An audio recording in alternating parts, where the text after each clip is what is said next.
when they realized that the UFO crash recovery material could be connected to with the human mind through consciousness. So they took the leading test subject for the psychic spy program there, and instantly he knew that it wasn't from Earth.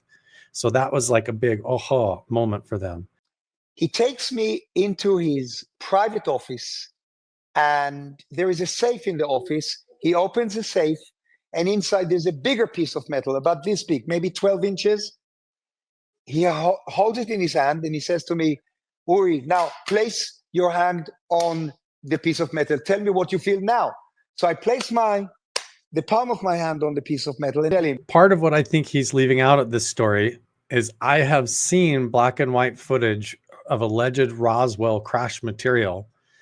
And there is not only like a metal I-beam that has like hieroglyphic symbols on it, like a language, but there's other metal panels. And one of them was a metal panel that actually had indentations like embossed into it where you were supposed to place your hands. Like you'd put your hands, and that's how through telepathy you would interface with the UFO or with the craft.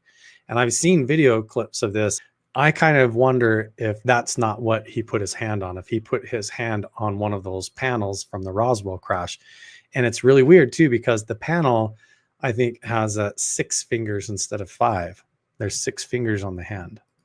And then he says to me, Uri, now place your hand on the piece of metal. Tell me what you feel now. So I place the palm of my hand on the piece of metal, and I immediately tell him, Werner, this is from a UFO. And he says, you're right. You bring up a good point there. That Chris Bledsoe also talks about how people from NASA came to him, that they showed him a piece of material, and when he touched it, said the same thing. That's not from Earth. That's from somewhere else. That's from a UFO.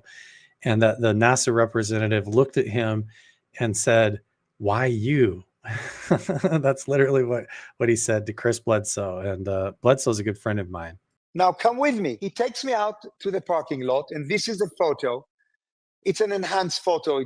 Somebody made it, more color.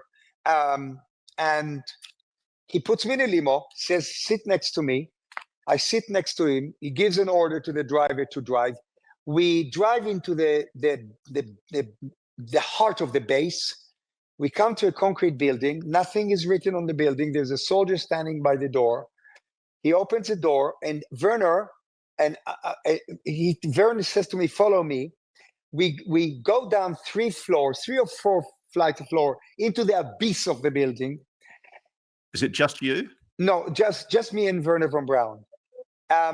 Then in the corridor of that 3rd or 4th floor, there are hooks on the wall, and on the hooks are hanging orange Antarctica coats. You know those warm coats that you wear in Antarctica? They're Sure. orange in color, but they all had a NASA logo on. He says, put one on. And he puts one on. I don't know what the hell is going on. And then we turn around the corner. We come to a huge metal door. He opens the door, and I see an enormous refrigerator. It's cold. I walk into this cold space, and listen, Ross, I'm definitely not an idiot, and I definitely was not hypnotized. With my own eyes, I see alien bodies